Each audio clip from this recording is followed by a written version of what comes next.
Video देखने से पहले चैनल को सब्सक्राइब करना ना भूलें।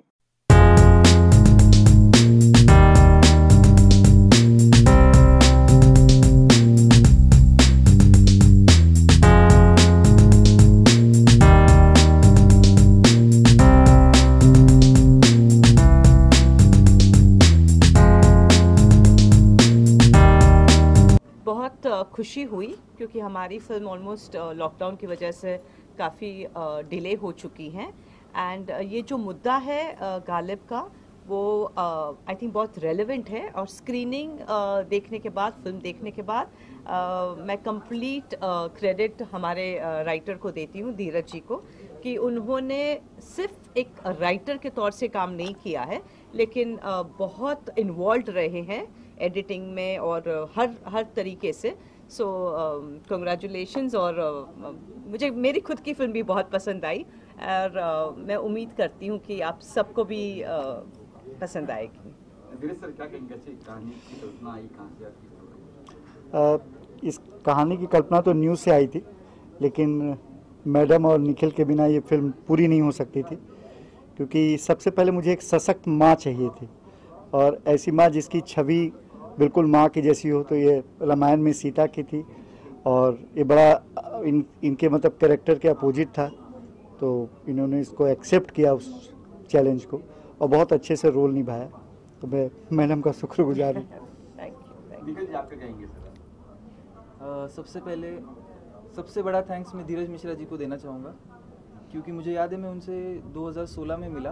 पहले भी हम लोग 2 फिल्में करने वाले थे लेकिन किसी कारणवश वो फिल्में नहीं बन पाई, तो मुझे ऐसा लगने लगा कि शायद ये इंडस्ट्री मेरे लिए नहीं है। और मुझे 3 साल हो चुके हैं, लेकिन सर ने बोला कि नहीं, कोशिश करते रहो। और इस फिल्म के लिए मैंने शक्ति के रोल के लिए ऑडिशन किया था, जो हैंडीकैप बेस्ट फ्रेंड है।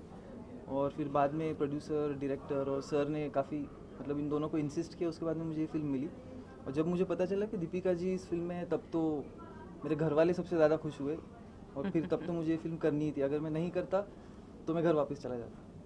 दीपिका जी, काफ़ी लॉन्ग टाइम के बाद आपने कमबैक किया, कोई खास वजह थी कि चूजी थी आपकी, वैसी स्क्रिप्ट मिली इसके लिए? वैसे कोई स्ट्रैटेजी नहीं थी मेरी कमबैक की, लेकिन मैं काफ़ी समय से हूँ, पिछले 4-5 साल से। लेकिन ये 4-5 साल जब से मैंने छुट्टा छेड़ा की, मैंने बाला पिक्चर की, उसके बाद बाला के बाद मैंने गालिब के लिए शूट किया, क्योंकि बीच में 2-2.5 साल कोविड का आ गया, तो उसकी वजह से सब कुछ हमारी इंडस्ट्री, काम सब कुछ स्टैंड स्टिल पे रहा है। सो मेरी तो डेफिनेटली अंडर प्रोडक्शन दूसरी पिक्चरें भी हैं, धीरज जी के साथ दूसरी एक और पिक्चर हमारी है दीन दयाल करके। सो काफ़ी मेरी फिल्म्स हैं जो अंडर प्रोडक्शन है, वो एक के बाद एक अब शुरू होने जा रही हैं। और जहाँ ये सिलसिला है वो 20 साल जो मैंने काम नहीं किया, मेरे बच्चे छोटे थे तो मैं ये चाहा कि मैं घर पे रहूं। शुरू के 5 साल में पार्लियामेंट में थी, फिर मेरे अपने हस्बैंड के साथ मैं बिज़नेस में इन्वॉल्व थी, फिर एज एन आर्टिस्ट मैं पेंटिंग करती हूँ। सो उसमें मैं थोड़ी व्यस्त रही। सो एज अ कलाकार मुझे लगता है कि as a lady, as a कलाकार, एज अ ह्यूमन बीइंग, मुझे लगता है कि बहुत सारे टॉपिक्स हैं लाइफ के जो मैं टच कर सकी हूँ जब मैं इंडस्ट्री में नहीं थी। एंड जब मैं वापस आई हूँ, दोबारा आई हूँ, तो मुझे लगता है कि I am far more matured that way. काफ़ी बदलाव आया है लगता है 20 साल से पहले, अभी काफ़ी बदलाव आया है इंडस्ट्री में। जी हाँ, बहुत बदलाव आया है। इट इज़ वेरी डिफरेंट, क्योंकि आज की जो इंडस्ट्री है it is far more competent, बहुत फटाफट काम होता है। एंड ऑफ कोर्स कोविड को आप अगर छोड़ दें, अदरवाइज़ आप देखिए फटाफट पिक्चरें बन रही, रिलीज़ हो रही हैं, हिट भी फटाफट हो रही, फ्लॉप भी फटाफट हो रही। So everything is moving very quickly. And पूरा जो टेस्ट है, सिनेमा का टेस्ट है, वो जो एक समय था जो सुपरस्टार्स वगैरह थे, वो आई थिंक स्क्रिप्ट ने ले लिया है। एक अच्छी तगड़ी script is what audience wants. तो बहुत डिफरेंस है। एंड एक्टिंग में भी बहुत फ़र्क है। People want very very natural. जैसे गालिब की मैं बात करती हूँ, मोर और लेस बिना मेकअप ही हम लोग ने काम किया है, तो ऐसे ही नेचुरल लुक्स में लोग पसंद करते हैं। कहानी क्या पता है? पता नहीं क्या कहानी, क्या रोल है? धीरज जी के ऊपर मैं रखती हूँ ये, क्योंकि वो राइटर है, उनको कहने दीजिए। ये कहानी बेसिकली नॉन बायोग्राफी, मेरी पहली जो है नॉन बायोग्राफिकल आप कह सकते हैं, थोड़ा विवादित सब्जेक्ट था, लेकिन पूरी फिल्म ना एक माँ बेटे के रिश्ते पर आधारित है कि एक बेटा है जिसका फादर जेल में है और एक माँ है जिसकी जो पति है वो जेल में है, और किस तरीके से कश्मीर जैसे ख़राब माहौल में अपने बच्चे को पालती है। और ये उसका ये रहता है कि वो बंदूक न पकड़ के कलम पकड़े। तो ये कलम बंदूक माँ बेटे के रिश्ते पर आधारित फिल्म है।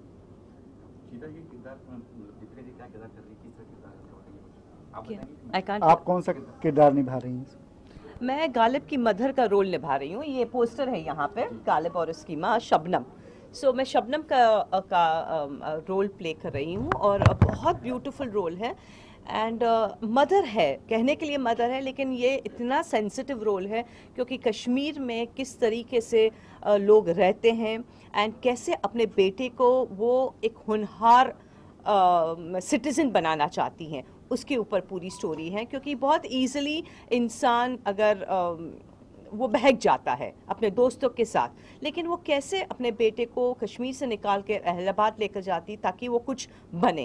एंड अल्टीमेटली गालिब, उसका बेटा 10th में फर्स्ट आता है ऑल इंडिया में, तो वो उसकी खुशी है, वो उसकी मतलब उसका वो क्रेडिट है। सो आई थिंक बहुत सुंदर रोल उन्होंने मुझे दिया है and I am very very happy to play the role. Nikhil ji, क्या कहेंगे सर, कैसा रहा एक्सपीरियंस काम करने का? नहीं, बहुत ही अच्छा एक्सपीरियंस था। In fact more like dream coming true, because Deepika ji को हम तो टीवी पे नहीं देख पाए, लेकिन एक हमारी पहले वाली जनरेशन, मम्मी पापा आपने सेकंड लॉकडाउन में भी नहीं देखा? सेकंड लॉकडाउन में देखा और सेकंड लॉकडाउन में ज़रूर देखा। और इनफैक्ट बीच बीच में मैं कॉल्स करके पूछता भी था, जो भी मुझे रामायण से रिलेटेड इनसाइट्स चाहिए होती थी वो पूछता था, कहानी के बारे में पूछता था।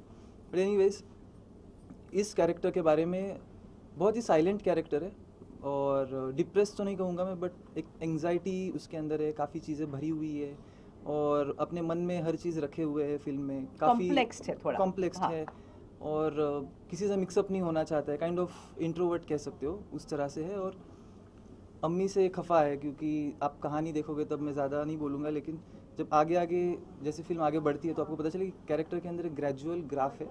और एट द एंड, जैसे दीपिका जी ने कहा कि she owns the entire credit. अगर इस फिल्म का नाम गालिब नहीं होता, अगर इनके कैरेक्टर भी होता तो भी दैट वुड जस्टिफाई, क्योंकि ये कहानी एक मदर के विल पावर की है।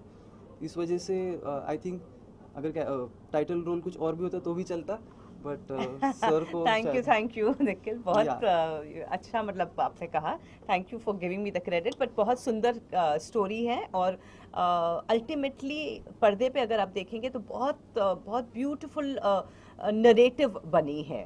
तो मैं सभी देखने वालों को ये मैं कहूँगी कि प्लीज़ आप देखिए, एक ऐसे स्टेट की कहानी है जो हम को कुछ पता नहीं है, जिसके बारे में हमें कुछ नहीं पता। So I think it's very important कि आप जाइए, देखिए एंड यू अंडरस्टैंड कि वहाँ ह्यूमन बीइंग्स कैसे रहते हैं। So I think it will be wonderful. Avinash ji, क्या कुछ कहेंगे गालिब के बारे में? अरे रिव्यू देके जाइए। सबसे पहले तो सबको बहुत बहुत शुभकामना, पूरी टीम को, धीरज सर को, मैम को, निखिल को, कि हम आ रहे हैं। लॉकडाउन और बहुत सारी चीज़ों की वजह से अब तक हमारी फिल्म रुकी हुई थी और सबसे बड़ी खुशी है कि आज फिल्म आ रही है सबसे पहली बार। और आपको शायद ताज्जुब होगा, मैं बताना चाहूँगा, शायद सर ने बताया भी होगा, ये फिल्म हम तब शुरू कर रहे थे जब कश्मीर से रिलेटेड कोई पिक्चर आ नहीं रही थी। और हमने शूट जब किया भदरवा में ना, तब तक कोई फिल्म मतलब पहले टाइम में शूट होती थी, पर धीरज सर के वजह से वापस भदरवा में शूट चालू हुआ। और सर ने बहुत फिल्म मेकर को इन्होंने सजेशन दिया कि आप भदरवा जाओ, शूट करो। और लाइफ में मैं भी फर्स्ट टाइम कश्मीर गया था, भदरवा गया था। मैं भी जब सुनता था कि कश्मीर में ये होता है, वो होता है, 50 चीज़ें सुनता था, पर जब मैं फर्स्ट टाइम भदरवा गया ना, तो जो सुकून, जो शांति, जो एक मतलब भगवान से होता है ना अलौकिक, वो जो लगाव मिला ना, वो नहीं। लोग हिंदू मुस्लिम बहुत सारी चीज़ें करते हैं, बिलीव नहीं करोगे, वहाँ के बहुत से कलाकार काम किए जो मुस्लिम है, बट वो इतने अच्छे थे कि आप जान नहीं सकते। जो हम मीडिया के थ्रू देखते थे ना, बहुत ख़राब कश्मीर का मतलब छवि देखा है, जो भी देखा है, बट वहाँ जो हमने देखा, जो मैंने देखा, हम लोग बहुत खुश हुए। तो सबसे बड़ी खुशी की बात है कि हमने उस जगह पे शूट किया, उस जगह को एक्सप्लोर किया और आज फिल्म आ रही है। अगर ये फिल्म उस समय आ गई होती तो बहुत अच्छा होता। तो किरदार भी करते हो फिल्म में? अक्सर देखा हूँ किरदार करते हो आप। हाँ, मतलब इसमें एक छोटा सा character, actually I am not actor but मेरा काम है एज ए ईपी प्रोडक्शन काम करने का। लेकिन क्या था कि वो ड्यू टू उनकी तबीयत ख़राब थी, कुछ ऐसा सिचुएशन हुआ कि वो आ नहीं पाए, तो मैंने एक छोटा सा कैरेक्टर जावेद पठान का मैंने कर दिया। Negative positive? नेगेटिव कैरेक्टर है, इसके पहले भी नेगेटिव कैरेक्टर किया था, इसमें भी मतलब एक संयोग है कि जो मतलब मुझे मिला और मैं वो कर दिया। बहुत अच्छा, बहुत बेहतरीन मूवी है। और मनोज जी ने जिस तरीके से मतलब उन्होंने पूरा पोर्ट्रे किया है, cinematography, it's very nice. And I wish good luck for Nikhil also, and he did fantastic job. And I also sang for him for this film, and 2 songs are there. It's number 1 is बेपनाह शिकस्तों से है काफिले, टूटने पे आ गए हैं तेरे हौसले. So this one, and another one is I sang मेरे भारत की निराली आन बान है, सबसे ऊंची तिरंगे की शान है. So overall, I'm really happy to see the film after in theater, and I wish good luck for the films. And मेरा ख्याल है लोगों को बहुत पसंद आएगा. बहुत बनाई है, और जिस मुद्दे पर फिल्म बनाई है वो मुद्दा अपने आप में बहुत लाजवाब मुद्दा कहा जा सकता है, क्योंकि एक शांति की तरफ जो कदम बढ़ते हैं और जो हमारा फ़र्ज़ बनता है, हमारा कर्तव्य बनता है, जो हमारा मूल उद्देश्य है फिल्म का, वो बहुत कायदे से दिखाई देता है पर्दे पर. और मुझे लगता है कि ऐसी फिल्में और भी बननी चाहिए.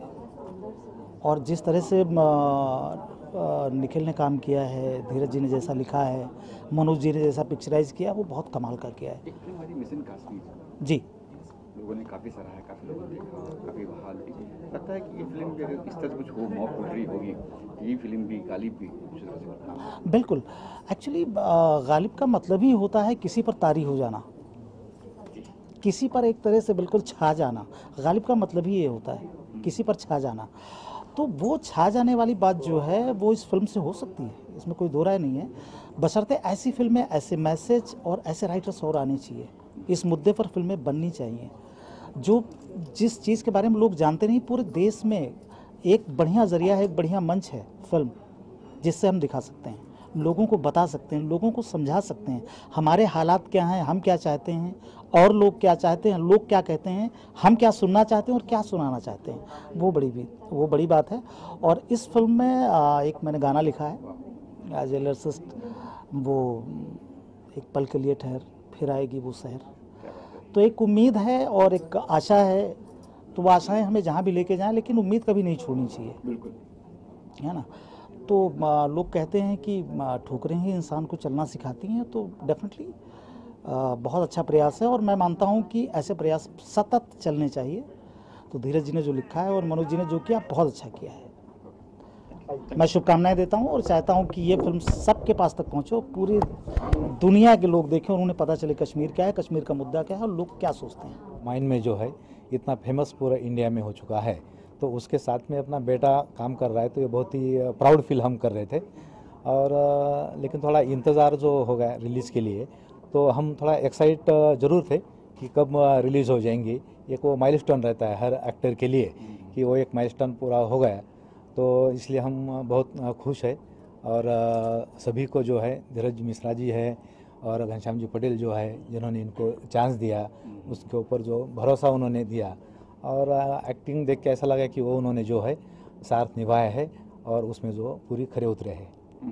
70 बड़े पर्दे पर जब बेटे को देखा इस पैकेज के साथ, क्या अच्छा लगा और बहुत खुशी भी हुई. और माँ का रोल दीपिका जी ने किया, तो मुझे बहुत अच्छा लगा.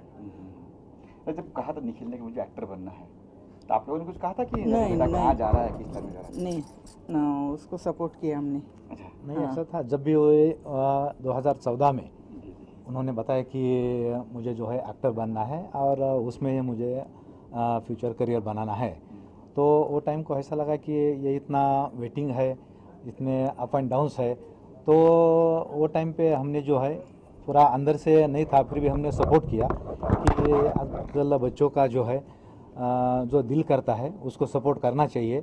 अगर उसके खिलाफ जाके ज़ोर ज़बरदस्ती करके दूसरे कोई प्रोफेशन में अगर उनको डाल देंगे तो उसमें उसका इंटरेस्ट नहीं रहेगा और वो आगे जाके जो है वो सक्सेस नहीं हो जाता है।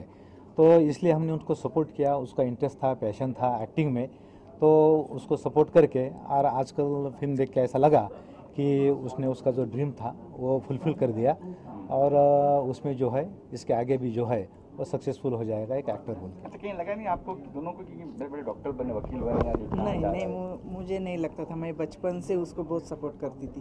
उसकी गैदरिंग में, उसका स्कूल, कॉलेज सभी में मैंने बहुत उसको ज़्यादा ये घर में भी एक्टिंग करता था कभी, तब छोटा था? बहुत छोटा था तो बहुत एक्टिंग, डांस बहुत अच्छा करता है वो। डांस भी अच्छा करता था और एक्टिंग भी अच्छा करता था बचपन से। इसीलिए मुझे तो स्कूल लगता में था गैदरिंग कि होता था, उसको एक्टर सपोर्ट ही करते बने। थे। बाद में कॉलेज के गैदरिंग में और हमारे यहाँ जो है कॉलोनी में गणेश फेस्टिवल वगैरह होता था, तो गणेश फेस्टिवल में जो है डांस कंपटीशन हो या बाकी एक्टिंग कंपटीशन, ड्रामा हो, तो सभी में पहले से ही इंटरेस्ट लेके करता था। तो वही टाइम से सबको लगता था कि आगे जाके जो है वो अच्छा एक्टर बन जाएगा। बहुत सारे हमारे दोस्त, फैमिली, फ्रेंड्स, रिलेटिव भी बोलते थे कि उसको थोड़ा सपोर्ट करके जो है इस इंडस्ट्री में भेजना चाहिए, फिल्म इंडस्ट्री में। तो पहले से ही जो है उनको लगता था कि उसका इसमें इंटरेस्ट है और इसलिए आगे जाके उसने जो है वो प्रूव कर दिया। अच्छा, माँ की भी बड़ी होगी क्योंकि आज सब कोई तारीफ कर रहा है, इंक्लूड सीता, दीपिका जी भी तारीफ कर दी कि वाकई एक उम्दा कलाकार सामने आया। कैसा प्राउड फील कर रहे हो आप लोग? यस, बहुत प्राउड फील कर रहा है क्योंकि पहले हमको ही नहीं लगता था कि उसने कैसा एक्टिंग किया होगा और बाकी लोगों को या ऑडियंस को पसंद आएगा नहीं आएगा, ऐसा लगता था। लेकिन अभी देख के ऐसा लगता है कि सभी ने बहुत बड़ी एक्टिंग किया है, निखिल ने किया है, दीपिका जी ने किया है और सभी ऑडियंस को भी ये पसंद आएगी फिल्म। जो इसमें जो मैसेज दिया है यूथ के लिए या कश्मीरी यूथ के लिए और ये देशभक्ति के लिए जो मैसेज दिया है ये बहुत ही बढ़िया है और सभी लोगों को हम अपील करते हैं कि ये फिल्म जो है देखनी चाहिए और ज़रूर सक्सेसफुल हो जाएगी। अच्छा, घर से लेके यहाँ तक का सफर, हाँ, कहीं डर था कि बेटे ने क्या किया होगा, क्या होगा, क्या नहीं होगा, कहीं था ऐसा कुछ? थोड़ा सा था। वो तो अंदर रहता ही है, लेकिन हमको पता था कि धीरज जी जैसे उनके गुरु जो है वो साथ में है और बाकी भी कलाकार जो है, दीपिका जी है और डायरेक्शन ये वो जितने भी थे तो उन्होंने अच्छा ही काम करके लिया होगा, ये भी अंदर कॉन्फिडेंस था। तो इसलिए जो है ऐसा कुछ अंदर से महसूस नहीं हुआ कभी कि उसने काम अच्छा नहीं किया होगा या फिल्म अच्छी नहीं बनी होंगी, ऐसा कभी महसूस नहीं हुआ। तो निखिल जी, आज मम्मी डैडी ने अगर फिल्म देखी, क्या कुछ कहेंगे? क्या लग रहा है कि वाह यार, सपना था डैडी मम्मी देखे पर्दे पे? मेरे समझ से मैं आज ही एक्टर बनाऊँ, क्योंकि मैं हमेशा चाहता था कि मतलब एक्टर बने और फिल्म में काम मिले, भले ही रोल चाहे छोटा हो, लेकिन किस्मत ने मेरा बहुत साथ दिया। मेरी ये पहली फिल्म है जिसमें मैंने फर्स्ट टाइम कैमरा फेस किया और उस समय थोड़ा सा एक झिझक भी होती थी, लेकिन एक लंबा स्ट्रगल भी हो चुका था। एक्टिंग इंस्टीट्यूट से पास आउट भी हो चुके थे और धीरज जी हमेशा मुझे मजबूत रखते थे, बोलते थे कि नहीं तुम कर सकते हो और मैं तुमको कास्ट कर रहा हूँ तो कुछ सोच समझ के ही कर रहा हूँ। और फिर मनोज गिरी जी डायरेक्टर, वो इतने काम और कंपोज होते थे कि कभी मुझे आज तक याद नहीं कि कभी उन्होंने चिल्ला के मुझसे बात की हो, तो वो एक बहुत बड़ा सपोर्ट था। और दीपिका जी, तो इन सब ने एक बच्चे की तरह संभाला मुझे और उस वजह से मुझे लगता है कि वो निखर के आया परफॉर्मेंस में।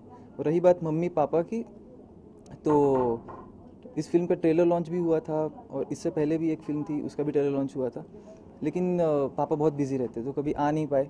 लेकिन इस बार मैंने बहुत रिक्वेस्ट की, मैंने कहा किसी भी हालत में आपको आना है, मुंबई आना है और फिल्म देखनी है, क्योंकि फिर बाद में ये फिल्म बाकी लोग बाद में देखेंगे चलेगा, लेकिन मेरे लिए फर्स्ट रिएक्शन और सबसे फर्स्ट क्रिटिक मेरे मम्मी पापा ही है। और आज मैं मिस कर रहा हूँ अपने भाई को, छोटे भाई को, जो अभी लंदन में MBA कर रहा है, तो वो नहीं देख पाया फिल्म, अदरवाइज़ वो मुंबई में ही होता था हमेशा। तो जब OTT पे या TV पे आएगी तब शायद वो देखेगा तो और भी अच्छा लगेगा। Thank you sir. मेरे किरदार के बारे में जब उन्होंने मुझे बताया था तो थोड़ी मुझे हिचकिचाहट थी कि मैं ये रोल परफॉर्म कर पाऊँगी या नहीं कर पाऊँगी, पर धीरज जी ने मुझे कहा कि देखो बिल्कुल भी टेंशन मत लो कोई भी चीज़ के बारे में और आराम से परफॉर्म करो। और उनको मेरे लिए कॉन्फिडेंस था कि मैं अच्छी तरह से परफॉर्म कर लूँगी। और धीरज जी ने इतनी सहजता से ये स्टोरी को एक्सप्लेन कर दिया फिल्म के ज़रिए, जो कभी किसी ने सोचा भी ना हो। और दीपिका जी को हम लोग ने बचपन से सीता जी रामायण वगैरह में देखा है और आज उन्होंने इतना अलग किरदार निभाया, और वो भी इतनी अच्छी तरह से निभाया कि सबके दिल को छू जाए, ऐसा कैरेक्टर है। तो प्लीज़ आप ये फ़िल्म देखिएगा, सबको ज़रूर पसंद आएगी। मैं घनश्याम जी को थैंक यू कहना चाहूँगी, धीरज जी को थैंक यू कहना चाहूँगी मुझे इस फिल्म में इतने अच्छे और बढ़िया किरदार के लिए कास्ट करने के लिए। ये कौन सा किरदार है अच्छा बढ़िया? जोया अरमान गनी की पत्नी। It's negative positive? Positive of course. Armaan Gani को मारने का काम यही कराती है फिल्म। आतंकवादी जो विलेन है उसको मारने का काम यही कराती है। खोल दिया आपने। जी क्या कुछ कहेंगे? आज लोग आपकी तारीफ कर रहे हैं कि एक अलग फिल्म बनी है, और कुछ जब भी आती है बात कश्मीर की तो इन दिनों तब मैं सबसे पहले कहा था कि फिल्म कश्मीर फाइल्स की, और उसके बाद लोग आज आपकी तारीफ कर रहे हैं, गालिब की तारीफ कर रहे हैं, क्या कहेंगे? बहुत अच्छा लग रहा है, लेकिन सबसे पहले मैं इसको क्रेडिट देना चाहूँगा अपने प्रोड्यूसर घनश्याम पटेल जी को और निमिषा अमीन जी जो को प्रोड्यूसर है, क्योंकि इस तरह के कंट्रोवर्शियल सब्जेक्ट के लिए कोई प्रोड्यूसर हाँ नहीं करता है। और अभी जब कश्मीर फाइल आ गई है तो एक अलग माहौल है, लेकिन जब हम लोगों ने फिल्म बनाई थी, क्योंकि कोरोना की वजह से हमारी फिल्म डिले चल रही थी, तो बहुत इसके लिए कलेजा चाहिए, जिगरा चाहिए इस तरह की फिल्म का हाँ करने के लिए। और मेरे डायरेक्टर साहब मनोज गिरी जी, ठीक है, तो आज हमारे घनश्याम जी हमारे साथ नहीं आ सके क्योंकि उनकी थोड़ी तबीयत ठीक नहीं है, लेकिन सब लोगों ने मिल के सहयोग दिया। मैं सबको थैंक यू बोलना चाहूँगा, प्रोड्यूसर, डायरेक्टर, सारी टीम मेंबर को। उन सब के बिना ये फिल्म जो है बनना आसान नहीं था। और खासतौर सेट की बात कर दूँ, आप कुछ बात बताएंगे? आप दीपिका जी है, निखिल जी है, दीपिका जी, कश्मीर की बात हो रही थी। दीपिका जी अगर इस फिल्म में नहीं होती तो ये फिल्म बिना आत्मा की तरह लगती। तो जिस दिन से उन्होंने हाँ कर दिया था, मुझे समझ में आ गया था कि हमने आधी जंग जीत ली है। और दूसरा है कि कश्मीर का बैकड्रॉप बहुत अच्छा है, इलाहाबाद का बैकड्रॉप बहुत अच्छा है, इस वजह से फिल्म और भी खूबसूरत लग रही है। क्या सीख दे रही? कुछ सीख दे रही? सीख दे रही कि हमारे लिए माहौल हमेशा खराबी होता है और हमें उसी बीच अपने लिए एक रास्ता निकालना पड़ता है। चारों तरफ आग जलते हुए भी आप उस आग में सुरक्षित रह सकते हैं, उस आग से सुरक्षित बाहर निकल सकते हैं। वो एक सीख देती है इस फिल्म में। ये आज रिलीज हो रही है, सबसे कुछ जो डर था, जो एक था, वो कम हुआ है कुछ कि अब पब्लिक पर देगा? अब तो पब्लिक पर ही है, लेकिन खुशी है कि पिक्चर सबके सामने आ रही है। और अच्छा बुरा किसी को पसंद भी आ सकती है, नहीं भी पसंद आती, लेकिन ज़्यादातर लोगों को ये फिल्म पसंद आएगी, क्योंकि हमने कश्मीर से लेके कन्याकुमारी तक सबकी भावनाओं का ख्याल रखा है इस फिल्म में।